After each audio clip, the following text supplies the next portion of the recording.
Thank you, আপনারা এসছেন। আমরা আজকে একটু তাড়াতাড়ি প্রেস কনফারেন্স করলাম। আমাদের সামনে আগামী জাস্ট 2 ঘন্টার পরে আরও 2-একটা কাজ আছে।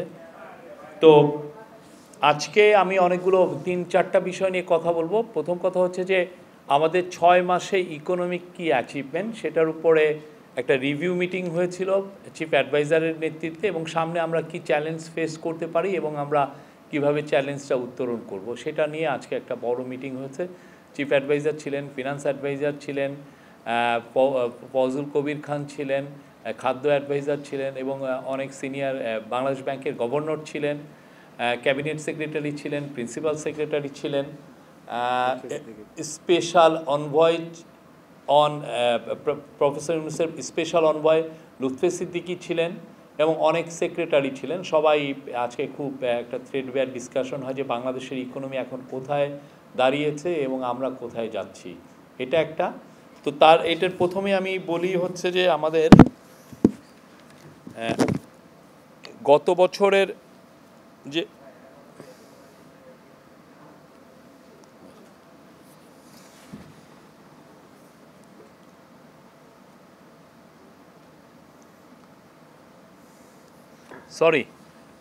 গত বছরের আমাদের যে জিডিপির যে হিসাব, জিডিপি গ্রোথের হিসাবে এটা একটা ফাইনালাইজ হয়েছে। তো সেটা এই মিটিংয়ে ফার্স্টে এটা রিভিল করা হয়। সেটা হচ্ছে যে আপনি জানেন গত বছর অর্থ বছর শেষ হয় June 30, 2024, মানে এটা 2023-2024 অর্থ বছরের ফাইনাল হিসাব। জিডিপির গ্রোথ হচ্ছে 4.22, যেটা আগে দেখানো হয়েছিল 5.8 সামথিং, আপনি একটু দেখে নিন। এটা 4.22%, যেটা আগে দেখা হয়েছিল প্রভিশনাল গ্রোথে দেখানো হয়েছিল 5.82, কিন্তু ফাইনাল ফিগার হচ্ছে 4.22%। জিডিপি সাইজ বলা হচ্ছে এখন বাংলাদেশের বাংলাদেশি টাকায় হচ্ছে 50,027 বিলিয়ন টাকা, যেটা $450 বিলিয়ন ফাইনাল এস্টিমেটে। তারপরে হচ্ছে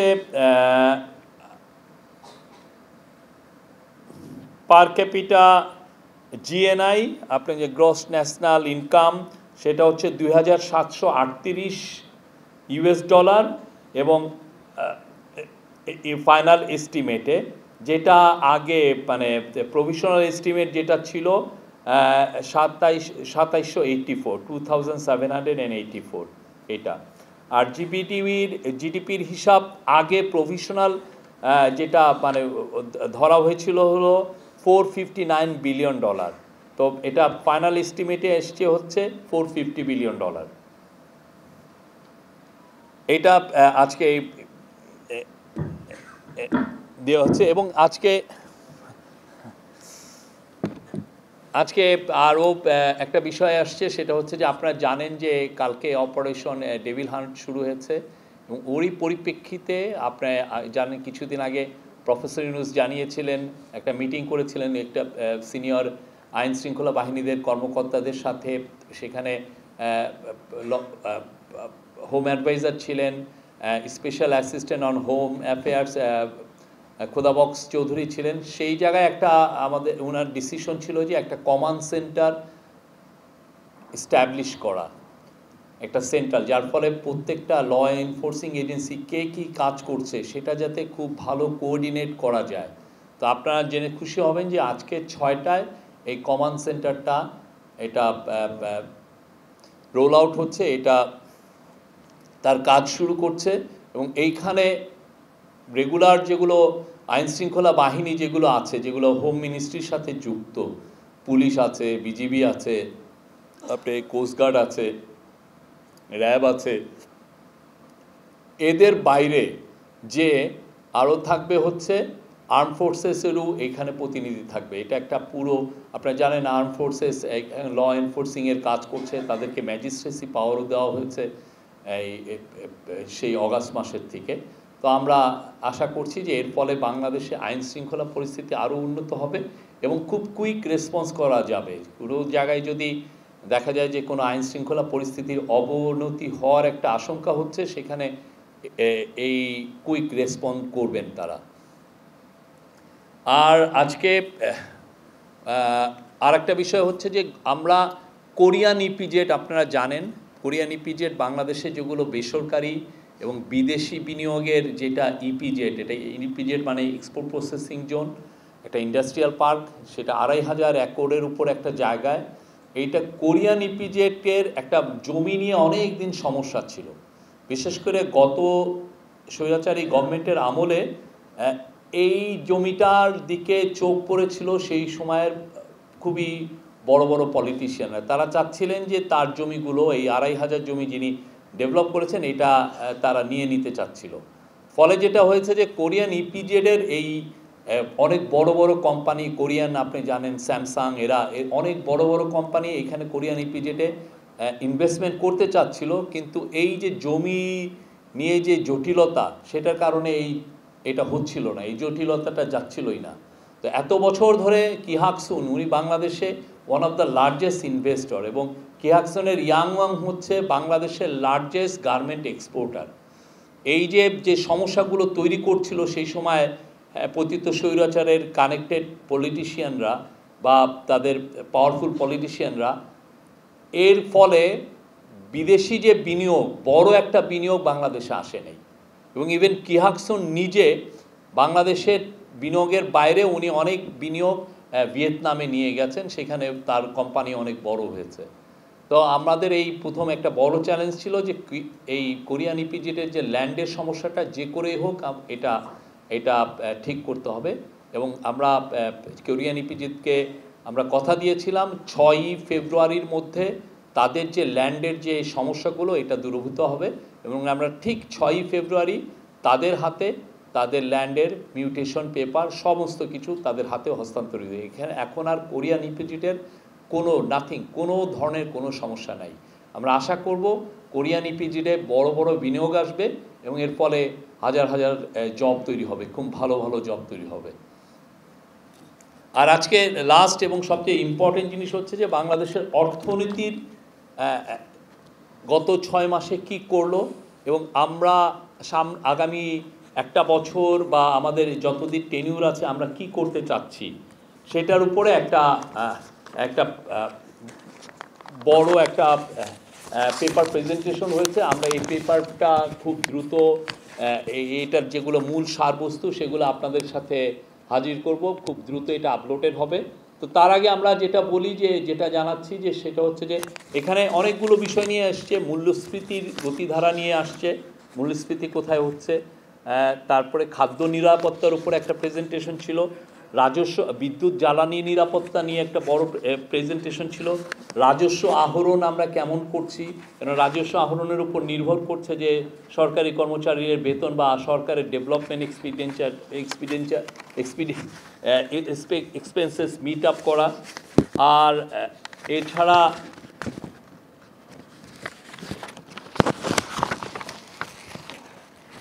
আর্থিক খাত আমরা কেমন করছি, এবং শেষে ব্যাংকিং সেক্টর আমরা কেমন করছি, এবং বৈদেশিক বাণিজ্য, এই প্রত্যেকটা বিষয়ে আলাদা আলাদা প্রেজেন্টেশন ছিল। এবং আমরা যেটা প্রফেসর ইউনুস চিফ অ্যাডভাইজার বলেছেন, উনি স্যাটিসফাইড। আমরা যে প্রথম কথা হচ্ছে যে ওই মিটিংয়ে যারা ছিলেন তারা বলেছেন যে বাংলাদেশের ইকোনমি ঘুরে দাঁড়িয়েছে, খুব ভালোভাবে ঘুরে দাঁড়িয়েছে। আমরা দেখছি যে ইকোনমির যেগুলো কি ইন্ডিকেটরস সেগুলো স্পষ্টভাবে দেখা যাচ্ছে যে ইকোনমি ঘুরে দাঁড়িয়েছে।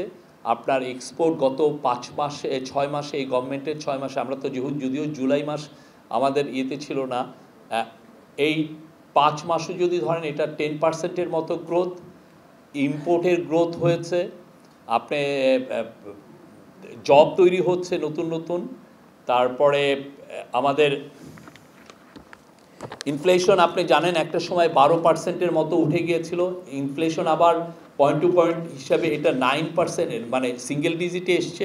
এবং পলিসি রেট আমরা জানেন এগ্রেসিভলি ইন্টারেস্ট রেট হাইক হয়েছিল, সে ইন্টারেস্ট রেটটাকে আমরা হাইক করার কারণে আমরা দেখছিলাম যে ইন্টারেস্ট রেট হাইক গ্লোবালি এটাই সবচেয়ে স্বীকৃত হচ্ছে যে ইন্টারেস্ট রেটকে হাইক করে আপনি ইনফ্লেশনকে কমানো, এবং আমরা দেখছি যে এটা কাজ করছে। এবং এই কাজ করার কারণে এখন ইনফ্লেশনটা কমে আসছে, এবং আমাদের দৃঢ় বিশ্বাস বাই জুলাই এটা 7.5%-এর মধ্যে আসবে এবং খাদ্য পরিস্থিতি, জীবনযাত্রার ব্যয়, খাদ্য পরিস্থিতি এবং খাদ্য পরিস্থিতির সরবরাহের উপরে আমরা বলতে পারি যে রোজার মাসে আমরা কোনো ধরনের কোনো ইনফ্লেশনের সেরকম প্রেশার আমরা আশা করছি যে এটা হবে না।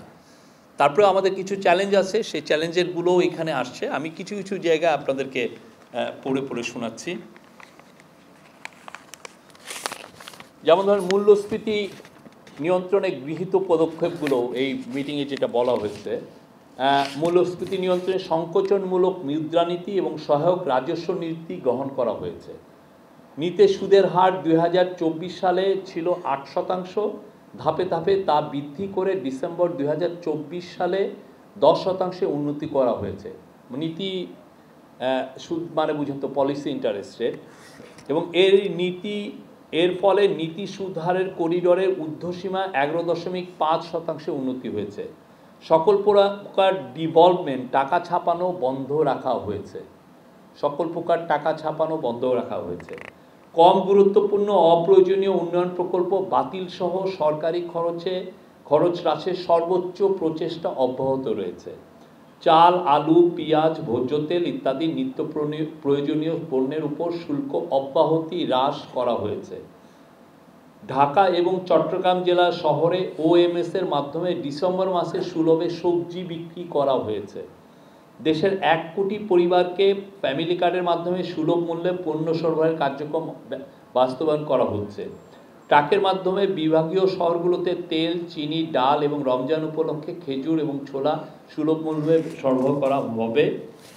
বাণিজ্য মন্ত্রণালয়, জাতীয় ভোক্তা অধিকার সংরক্ষণ অধিদপ্তর বাজার মনিটরিং কার্যক্রম জোরদার করেছে। এর ফলে প্রতিটি জেলার 10 সদস্য বিশিষ্ট টাস্কফোর্স গঠন করা হয়েছে। তবে এই সকল পদক্ষেপ সত্ত্বেও আমি বলি যে 2022-23 সালে অর্থবছর হতে গড় মূল্যস্ফীতি আসলে 9%-এর উপরে ছিল।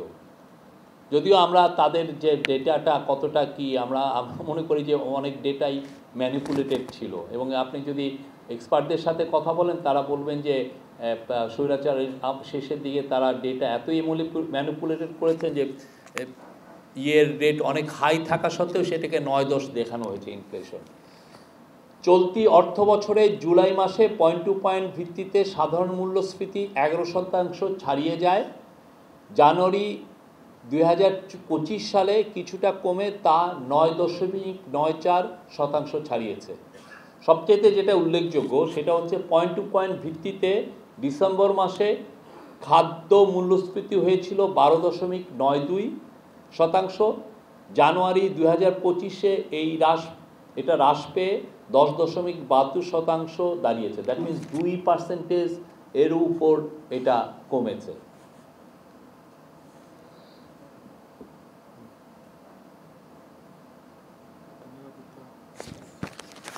আর এটা ছিল হলো মূল্যস্ফীতির উপরে।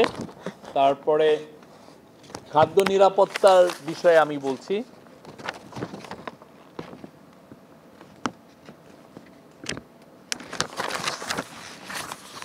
বর্তমান পরিস্থিতি আমরা আপনাকে জানাচ্ছি যে আপনারা জানেন গত বছর 6টি বড় বন্যা হয়েছে, এবং এমন সব জায়গায় হয়েছে যে সমস্ত জায়গায় আসলে খুব ভালো ফসল হয়, আমরা কনফার্ম সেই জায়গা থেকে ফসল পাই।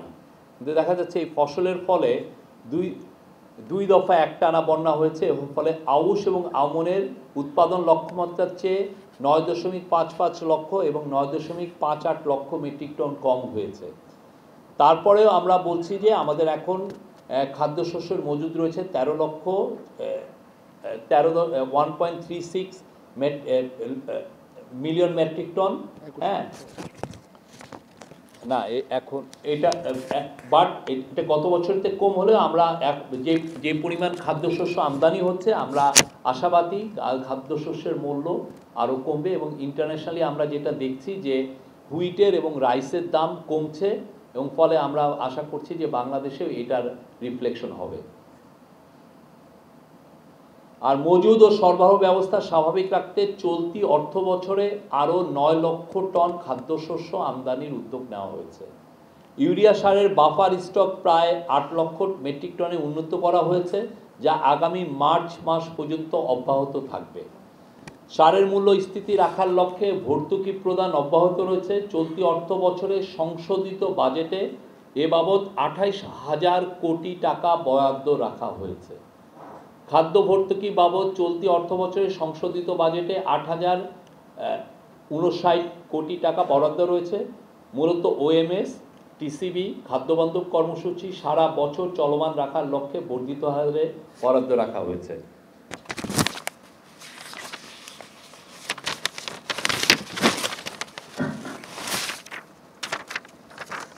আমি আমার মনে হয় এগুলো আরও একটু পড়বো, আপনারা একটু পাবেন। তারপরে বলছি বিদ্যুৎ ও জ্বালানি নিরাপত্তা। বিদ্যুৎ খাতে স্বচ্ছতা ও জবাবদিহিতা নিশ্চিতকরণে বিদ্যুৎ ও জ্বালানির দ্রুত সরবরাহ বৃদ্ধি বিশেষ বিধান আইন 2010 রহিত করা হয়েছে। আপনারা জানেন এই আইনটা ছিল চুরির খুব মডেল একটা। এর মাধ্যমে অনেকে বলেন লক্ষ কোটি টাকা চুরি করা হয়েছে একটা আইনের বলে। বিদ্যুৎ খাতে বকেয়া ব্যাপকভাবে কমিয়ে আনার লক্ষ্যে চলতি অর্থ বছরে ভর্তুকির পরিমাণ 40,000 কোটি টাকা থেকে বৃদ্ধি করে সংশোধিত বাজেটে 62,000 কোটি টাকায় উন্নীত করা হয়েছে। গ্রাহক পর্যায়ে বিদ্যুতের মূল্য বৃদ্ধি না করে উৎপাদন খরচ কমিয়ে আনার মাধ্যমে ভর্তুকি নিয়ন্ত্রণে বিভিন্ন কার্যক্রম গ্রহণ করা হচ্ছে।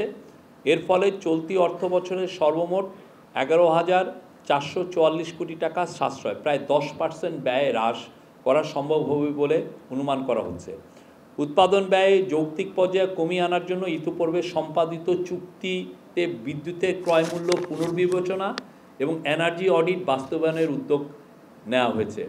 দেশীয় উৎস হতে গ্যাস সরবরাহ বৃদ্ধির লক্ষ্যে নতুন কূপ খননের মাধ্যমে দৈনিক 648 মিলিয়ন ঘনফুট গ্যাস উৎপাদন বৃদ্ধির পরিকল্পনা গ্রহণ করা হয়েছে। 2028 সালের মধ্যে তা বৃদ্ধি করে 1500 মিলিয়ন ঘনফুটে উন্নীত করার পরিকল্পনা নেওয়া হয়েছে। নতুন রিগ ক্রয়সহ বাপেক্সের সক্ষমতা বৃদ্ধির উদ্যোগ নেওয়া হয়েছে।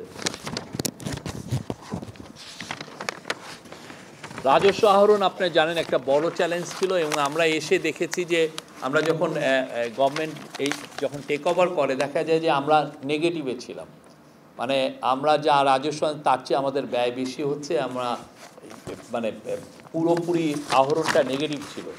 তো সেই জায়গায় আপনি দেখেন বাংলাদেশের যেটা হয়েছে যে অন্যান্য যে কোনো দেশের তুলনায় আমার মনে হয় ওয়ার্ল্ডের ওয়ান অফ দ্য লোয়েস্ট হচ্ছে বাংলাদেশের কর জিডিপি, যেটা এখন 7.3%।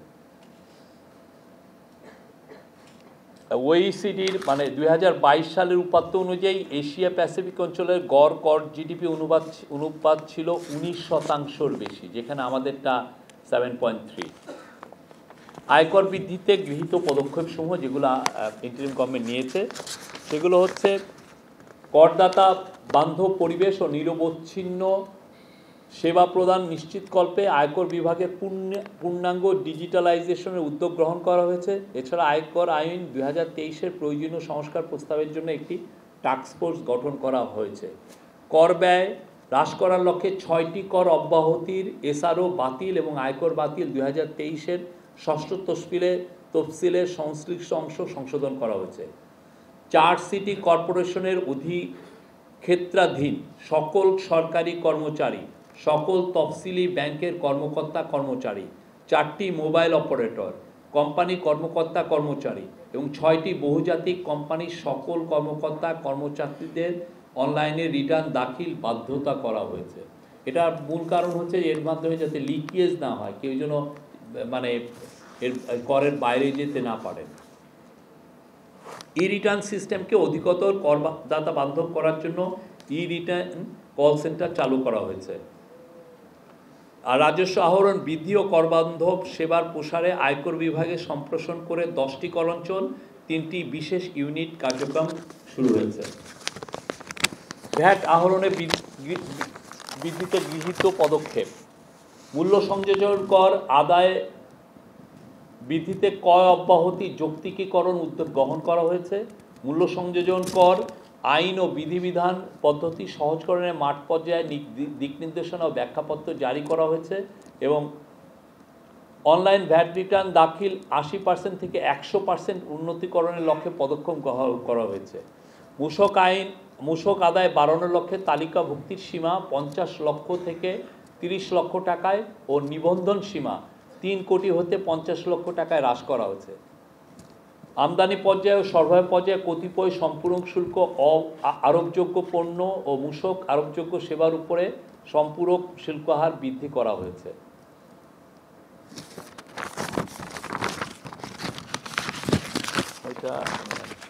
আমি এর কাস্টম সেটটা পড়লাম না।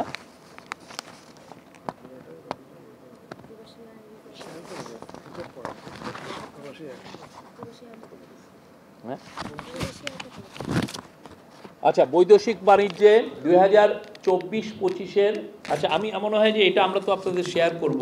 হ্যাঁ, আর যেটা মিটিংয়ে যেগুলো অবজারভেশন হয়েছে সেটা হচ্ছে যে চিফ অ্যাডভাইজার সেন্ট্রাল ব্যাংকের গভর্নরকে বলেছেন যে বাংলাদেশ ব্যাংকের অটোনমি যত দ্রুত এটা যাতে করা হয়, অটোনমি এনশিওর করা হয়, এটার জন্য সেন্ট্রাল ব্যাংকের গভর্নর বলেছেন যে উনি এটা নিয়ে কাজ করছেন এবং সেন্ট্রাল ব্যাংকের যত রকমের হায়ারিং ছিল, যত রকমের এমপ্লয়মেন্ট সবগুলো ফ্রোজেন করা হয়েছে। কোনো ধরনের নতুন কোনো আর রিক্রুটমেন্ট করা হচ্ছে না।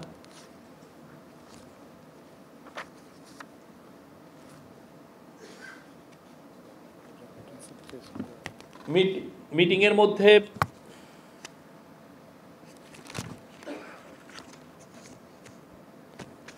প্রফেসর ইউনূস বলেছেন যারা যারা এই যে ব্যাংক ডাকাতির সাথে জড়িত, যাদের বিরুদ্ধে সুনির্দিষ্ট অভিযোগ আছে, তাদেরকে খুব দ্রুত আইনের আওতায় আনার কথা বলেছেন। তারা যেন আইনের আওতার বাইরে না থাকে, যে করেই হোক তাদেরকে আইনের আওতায় আনার জন্য উনি এমফাসিস দিয়েছেন। উনি বলেছেন যে এটা খুব যারা এই কাজগুলো করছে তারা আসলে বাংলাদেশের সাধারণ মানুষের টাকাটা মেরে দিয়েছে। তো তাদেরকে যে করেই হোক, যারা যারা এখানে আছেন যে করে হোক তাদেরকে যেন আইনের আওতায় আনা হয়। তো সেক্ষেত্রে বাংলাদেশ ব্যাংকের গভর্নর জানিয়েছেন যে এস আলম গ্রুপ, আপনি জানেন এস আলমের বাংলাদেশে যত অ্যাসেট আছে সব ফ্রোজেন করা হয়েছে, অ্যাটাচ করা হয়েছে। হ্যাঁ, তারপরে নগদের বিরুদ্ধেও কিছু অ্যাকশন নেওয়া হয়েছে। তারপরে অ্যাসেট যেগুলো বাইরে যেগুলো চলে গেছে সেগুলোর বিষয়েও একটা বিশদ আলোচনা হয়েছে। সেটার মধ্যে জানানো হয়েছে যে আপনি জানেন যে ইংল্যান্ডের একটা প্রতিষ্ঠান এসে বাংলাদেশে, তাদের প্রতিনিধি এসে বাংলাদেশে ঘুরে গেছেন। এখন সুইজারল্যান্ডের একটা টিম আসছেন বাংলাদেশে এবং আমরা ইউএসের সাথে কথা বলছি, আমরা কানাডার সাথে কথা বলছি যে করে হোক বাংলাদেশের যে টাকাটা চলে গেছে, যেটা হোয়াইট পেপারে এসছে যে $234 বিলিয়ন, সেটা কিভাবে বাংলাদেশে ফেরানো যায়। এটার জন্য মূল কাজটা হচ্ছে এটাকে ট্রেলটা ধরা, যে কোন ট্রেলে গেছে, কোথায় যে টাকাটা হয়েছে এবং এই টাকা দিয়ে কারা কারা কী অ্যাসেট করেছেন, এবং অ্যাসেট যদি আমরা লোকেট করতে পারি সেটাকে আমরা ওই দেশে যাতে ফ্রোজেন হয়ে যায় এবং এটা ইভেনচুয়ালি যাতে বাংলাদেশে ফিরিয়ে আনা হয়, সে বিষয়ে বিশদ বর্ণনা দিয়েছিলেন সেন্ট্রাল ব্যাংকের গভর্নর। উনি বলেছেন যে আমরা 12টি যারা অলিগার্ক বা বড় যারা এই ব্যাংকিং সিস্টেমের থেকে লুটপাটের সাথে যারা জড়িত বা বিদেশে টাকা নিয়ে গেছেন, এদেরকে আইডেন্টিফাই করা হয়েছে এবং এদের বিরুদ্ধে এরা কিভাবে টাকা নিয়েছেন সেটার ট্রেলটা আমরা দেখছি এবং সেটার জন্য আমরা বিদেশি এক্সপার্ট আমরা নিচ্ছি। আমরা দেখছি যে কিভাবে এই টাকাটা, এটার একটা ইস্টাবলিশ একটা সিস্টেম আছে কিভাবে টাকাটা আনা যায় এবং সেটা আমরা ফলো করছি। পুরো ইন্টারন্যাশনাল যেগুলো প্রোটোকল আছে, ইন্টারন্যাশনাল নর্মস যেগুলো আছে সেগুলো নিয়ে কাজ করি এবং এই কাজের জন্য একটা স্পেশাল এফার্ট দেওয়া হচ্ছে। স্পেশাল টাস্কফোর্স আছে, টাস্কফোর্স কাজ করছে, BFIU কাজ করছে, বাংলাদেশ CID কাজ করছে, ন্যাশনাল বোর্ড অফ রেভিনিউ কাজ করছে, তাদের ইন্টেলিজেন্স ইউনিট আছে এটা কাজ করছে, ACC কাজ করছে। সবাই একসাথে এফার্ট দিচ্ছেন এই টাকাটা, এটা একটা আমাদের খুব টপ প্রায়োরিটি।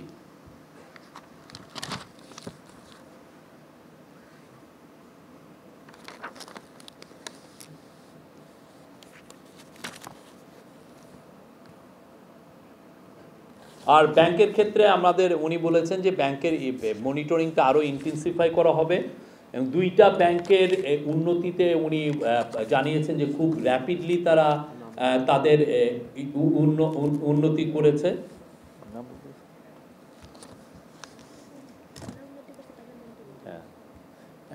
দুইটা আপনারা উনি সেন্ট্রাল ব্যাংকের থেকে জানতে পারবেন।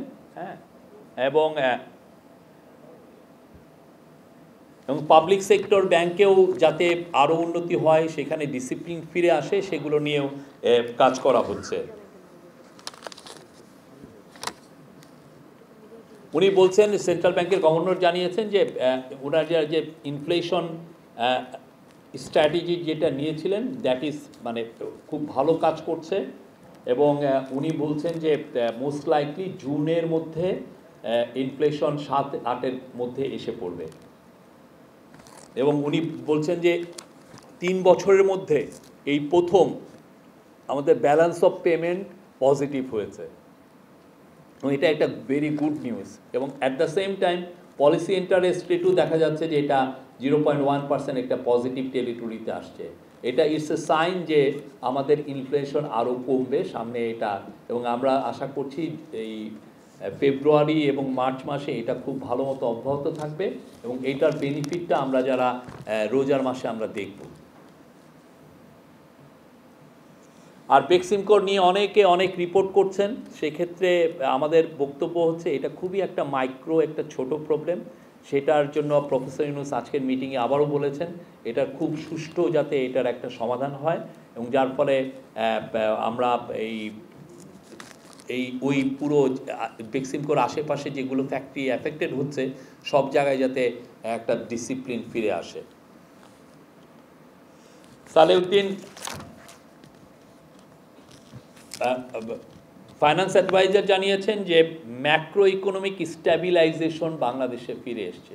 আমরা বলতে পারি এখন ম্যাক্রো ইকোনমিক্যালি এখন আমরা একটা স্ট্যাবল জায়গায় আসছি, এবং আমাদের যেটা এখন রিজার্ভ $20 বিলিয়ন, সেটা এখন এটা পূরণ করতে পারে 3.5 মাসের ইম্পোর্ট কস্ট, এটা মোটামুটি পূরণ করতে পারে, এবং রিজার্ভের অবস্থা সামনে আরও বেটার হবে।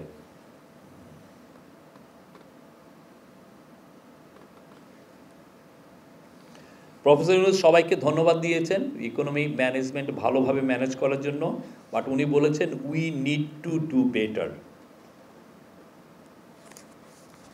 আমরা একটা রুইন ছিল, আমরা খুবই একটা বাজে অবস্থায় নিয়েছি, সেই জায়গা থেকে এখন একটা যে জায়গায় আসছে উনি বলেছেন এটার থেকে আরও বেটার জায়গায় নিতে হবে, এটা আমাদের চ্যালেঞ্জ।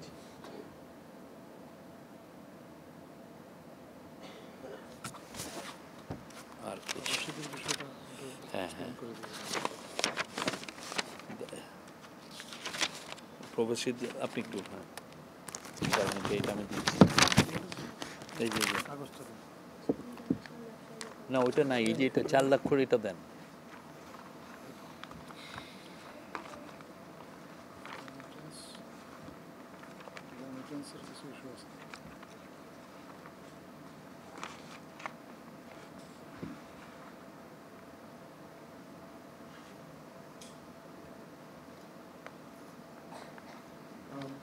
আজকের বৈঠকে প্রবাসী আয় নিয়ে বিস্তারিত আলোচনা হয়েছে। প্রবাসীদের সমস্যা নিয়েও আসলে অনেক আলোচনা হয়েছে।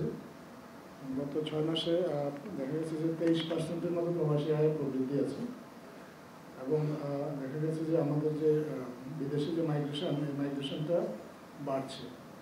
তবে মাননীয় প্রধান উপদেষ্টা বলেছেন যে এগুলো এখনই সেলিব্রেট করার কিছু নেই, কারণ এখানে আরও অনেক সম্ভাবনা রয়ে গেছে। এই সম্ভাবনাগুলোকে কাজে লাগানোর জন্য আমাদের যারা সংশ্লিষ্ট কর্মকর্তা আছে বা সংশ্লিষ্ট সরকারি দপ্তর আছে ওখানে ওনাদেরকে নির্দেশ দিয়েছেন। আর প্রবাসীদের যে কিছু সমস্যা আসে, যে সমস্যাগুলো যাতে সমাধান করা যায়, মাইগ্রেশন বাড়ানোর জন্য উনি প্রথমত যে কয়েকটা দেশে এখনও ভিসা বন্ধ আছে বা রিক্রুটমেন্ট বন্ধ আছে, এগুলো যাতে দ্রুত চালু করা যায় এবং এই বিষয়ে ব্যবস্থা নেওয়ার জন্য প্রবাসী কল্যাণ মন্ত্রণালয়কে আহ্বান জানিয়েছেন।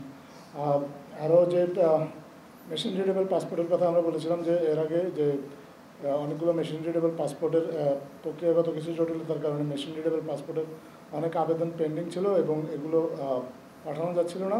প্রায় 4 লক্ষ পেন্ডিং মেশিন রিডেবল পাসপোর্ট বাংলাদেশের দূতাবাসগুলোতে পাঠানো হয়েছে, এবং এর আগে থেকেও কিছু পাসপোর্ট ছিল যেগুলো বিতরণের জন্য প্রস্তুত ছিল, কিন্তু নানা কারণে এগুলো বিতরণ হয়নি। সেই বিতরণগুলোও সম্পন্ন করা হয়েছে।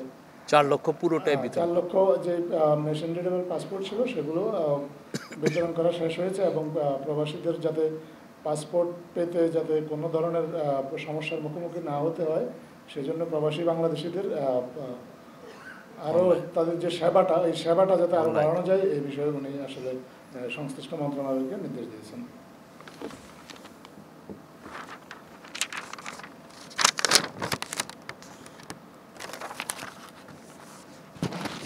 আই থিঙ্ক এগুলোই ছিল আমাদের আজকের প্রচুর বড় হয়েছে। আপনারা মানে আপনারা রেডি ফর এনি কোয়েশ্চেন্স?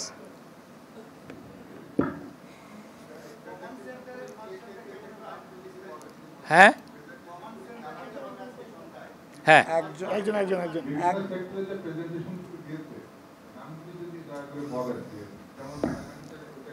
না, মূল প্রেজেন্টেশনটা দিয়েছেন ফাইন্যান্স সেক্রেটারি, হ্যাঁ, খায়রুজ্জামান সাহেব, উনি দিয়েছেন। কিন্তু সবাই এটার পরে যেটা উনি এটা প্রেজেন্টেশন দেওয়ার পরে এটা ডিসকাশন হয়েছে যে আমরা আরও কোথায় কি ইমপ্রুভ করতে পারি, রিভিউ হয়েছে, এবং আরও কোথায় কোথায় কাজ, এবং সেই যেটা হয়েছে যে চিফ অ্যাডভাইজার প্রত্যেকটা ধরে ধরে বলেছেন যে এই জায়গায় আমাদের ইমপ্রুভমেন্ট দরকার, এই জায়গায় আমাদের রিফর্ম দরকার। বাংলাদেশ ব্যাংকের অটোনমি, বাংলাদেশ ব্যাংকে যাতে খুব তার ইন্ডিপেন্ডেন্টলি কাজ করতে পারে সেটার বিষয়ে খুব বলেছেন। এবং সেন্ট্রাল ব্যাংকের গভর্নরও বলেছেন যে দেখেন আগে সেন্ট্রাল ব্যাংকেরকে আজে বাজে কাজও করতে হতো, যেমন কোন ব্যাংকের এমডি বিদেশে যাবেন সেটারও অ্যাপ্রুভাল ক্লিয়ারেন্সটা সেন্ট্রাল ব্যাংকের থেকে নিতে হতো, বা দেখা যাচ্ছে কোনো ব্যাংকের বেতন, এমডি প্রাইভেট ব্যাংকের বেতন কত হবে সেটারও অ্যাপ্রুভাল সেন্ট্রাল ব্যাংকে জানাতে হতো। এইগুলো কাজ তো সেন্ট্রাল ব্যাংকের না। সেন্ট্রাল ব্যাংকের যেগুলো কোর কাজ সেই জায়গায় সেন্ট্রাল ব্যাংক থাকবে। এবং দেখা যাচ্ছে যে এবং অনেক জনবলের বিষয়েও অনেক কথা হয়েছে এটা। তো সেই জন্য যেটা হয়েছে যে নিউ হায়ারিং পুরোপুরি ফ্রোজেন হয়ে গেছে এবং ভালো চলছে।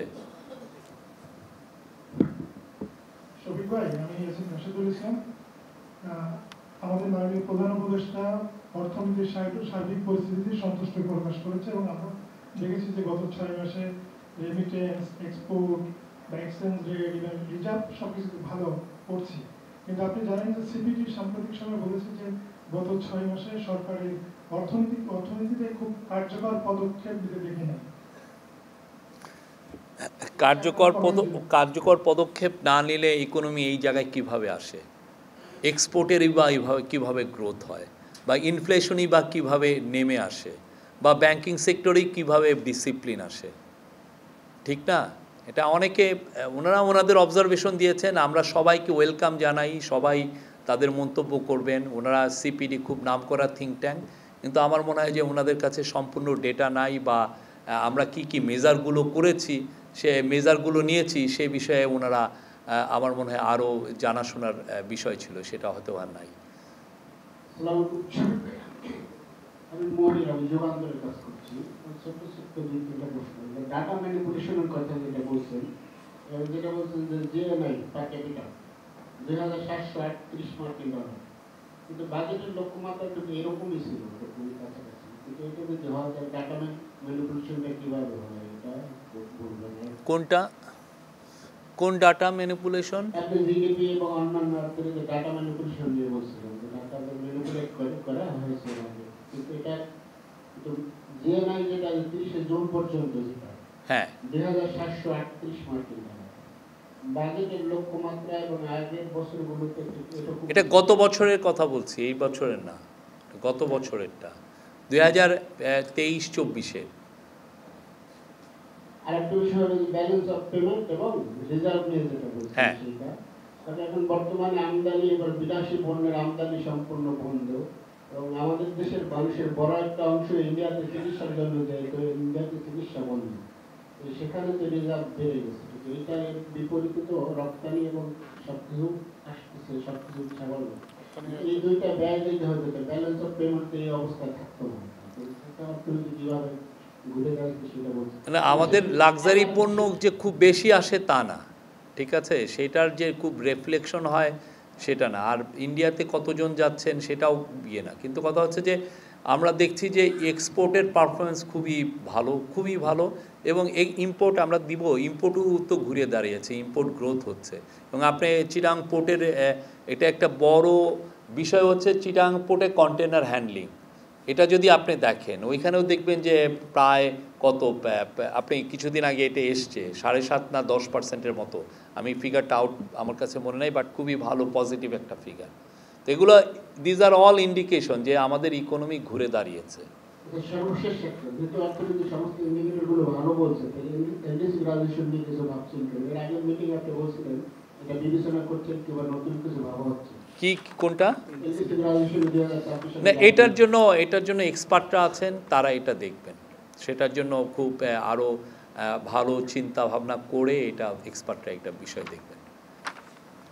আমি তানভীর হোসেন জুমনাজিতে কাজ করছি। গত শনিবার ধানমন্ডি 32 নম্বরে গিয়েছিলাম বিধান ও গণপ্রকৌশলী।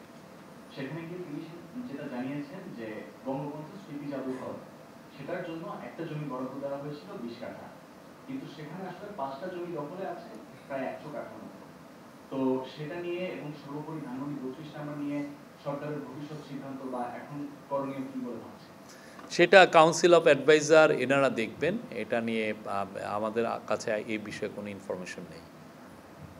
সবিতা, আমি শাওন আক্তার আছি টিভিএতে। আমি যেটা একটু জানতে চাচ্ছি যে ইনফ্লেশন কমানোর জন্য আসলে সুদের হার বাড়ানো এটাই পৃথিবীতে একমাত্র পথ, কিন্তু শ্রীলঙ্কায় যেভাবে ড্রাস্টিক্যালি ইনফ্লেশন নেমেছে আমাদের এখানে নামছে না। এটার কিছু কারণ অনেকেই বলে আমাদের এখানে যে ব্যবসায়িক অলিগার্করা রয়েছেন, এক নাম্বার 2 হচ্ছে সয়াবিন তেল হঠাৎ করে উধাও হয়ে যায়, তারপরে দাম বাড়ে। কোনো একটা পণ্য উধাও হয়ে যায়, তারপর হঠাৎ দাম বাড়ে।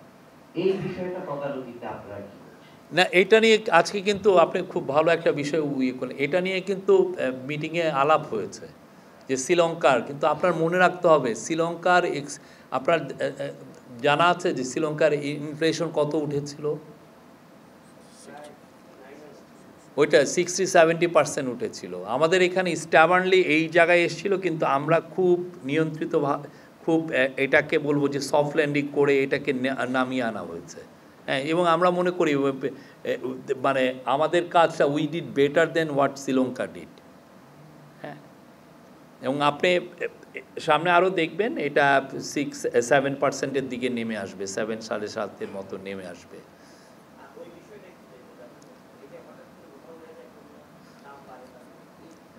আমরা মনে করি যে যদি সরবরাহ ঠিক থাকে এগুলো কোনো বিগ ইস্যু না। আমাদের মূল জিনিসটা হচ্ছে যে ভালো সরবরাহ নিশ্চিত করতে হবে। ভালো সরবরাহ ঠিক থাকলে দেখবেন যে আবার ওই যে এর আগেও তো একবার উধাও হয়ে গেল না, 2-3 দিন পর ওয়াই আবার নিয়ে আসছে। এখন আপনি যদি মনে করেন যে আমি 3-4টা পণ্য উধাও করে দিয়ে আমি কিছু মূল্য বাড়াবো, কিন্তু যদি বাজারে সাপ্লাই ঠিক থাকে তখন তো আর হোল্ডাররা এটা নিয়ে এগোতে পারে না, খুব বেশি কিছু করতে পারে না। এবং এটা নিয়ে বাণিজ্য মন্ত্রণালয় এটা নিয়ে কথা মিটিং করবে, এটা নিয়ে তারা ভাবছে। Don't worry, everything will be fine. Shahid ভাই, আমার ইয়াসিন রানা। আমি দুটো বিষয়ে কথা বলবো। একটা হলো যে বাংলাদেশের কি পরিমাণ রেমিটেন্স আসে, এই বিষয়টা হলো প্রতি মাসে আপডেট দেওয়া হয়, কিন্তু বাংলাদেশ থেকে যারা এক্সপোর্ট করেন ব্যবসায়ীরা, এই এক্সপোর্টের অপোজিটে কি পরিমাণ ডলার আসে এই বিষয়টা স্পেসিফিকলি আসলে সেভাবে ফোকাস করা হয় না। এটা একটা বিষয় করা হবে কিনা। আরেকটা বিষয় হলো বাংলাদেশ থেকে যারা আওয়ামী লীগের নেতা কর্মী দেশের বাহিরে গিয়েছে, এটা কিছু মানুষ অবৈধভাবে গিয়েছে, কিছু বৈধভাবে গিয়েছে বিমানবন্দর কিংবা বিভিন্ন স্থলবন্দরের মাধ্যমে। এখানে আপনারা তদন্ত করছিলেন, আমরা যতটুকু জানি, যে কাদের সহযোগিতা নিয়ে এই যারা মামলার আসামি কিংবা আওয়ামী লীগের মন্ত্রী এমপি তারা বিদেশে পালিয়েছে, এই বিষয়টা আপনারা তদন্ত করছিলেন। এটা আসলে আপনাদের অগ্রগতি আসলে কি, তাদের মানে কাদের মাধ্যমে কারা জড়িত কিংবা কতজন আসলে গিয়েছে?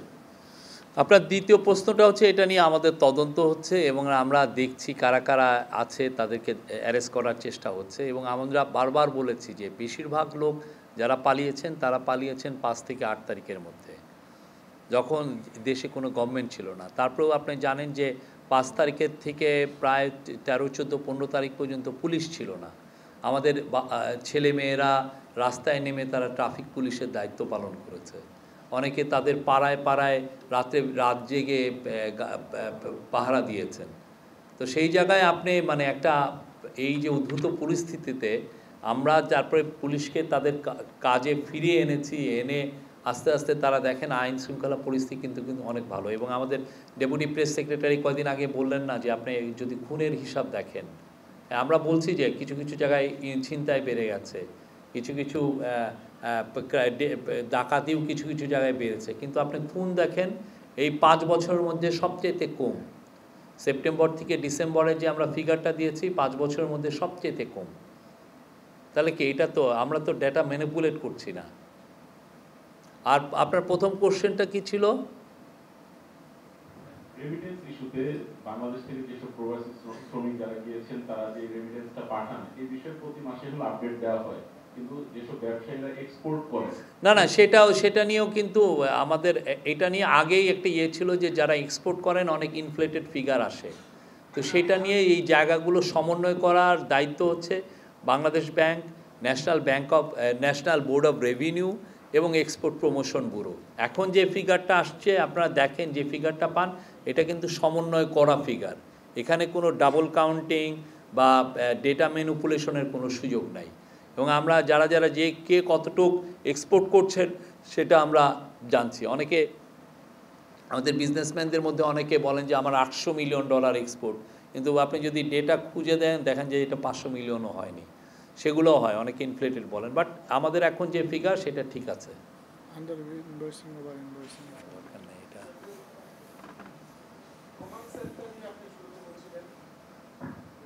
কমান সেন্টার কার অধীনে চলবে বা এটা কি প্রক্রিয়ার মধ্যে পরিচালিত হবে এটা একটু বলবেন। আরেকটা হচ্ছে আপনার কমান্ড সেন্টারটা এটা একটা সমন্বয় করবে হোম মিনিস্ট্রির, এখানে সবাই এটা এখানে প্রত্যেকটা বাহিনীর প্রতিনিধি থাকবেন এবং কন্টিনিউয়াসলি এটা মনিটর হবে। এটা কি কোনো অফিস থাকবে যেখানে নাকি সবাই আপনারা এটা আস্তে আস্তে জানতে পারবেন কি কি থাকবে কি কি থাকবে না। এটা আরও আজকে তো কাজ শুরু করবে, আপনারা যখন এটা ফুললি কাজ হবে আপনারাই ওখানে যে বুঝবেন যে তারা কিভাবে কাজ করছে। আরেকটা বিষয় আপনি বলছিলেন যে দুটো ব্যাংক ভালো করছে, বলতে কি আপনি থেমে গিয়েছেন? আমরা জানি যে কোনো ইতিবাচক সংবাদ কিন্তু আরেকটা সংবাদকে অনুপ্রাণিত করে, আরেকটা ব্যাংকে হয়তো অনুপ্রাণিত করে। আপনারা একটি ব্যাংকের নামগুলো বলতে চাচ্ছেন না বা কোনো কারণে কি এটা হ্যাক করতে হচ্ছে? আপনারা জানেন যে 10টা ব্যাংকের ক্ষেত্রে অনেক দুর্বলতা চিহ্নিত হয়েছিল।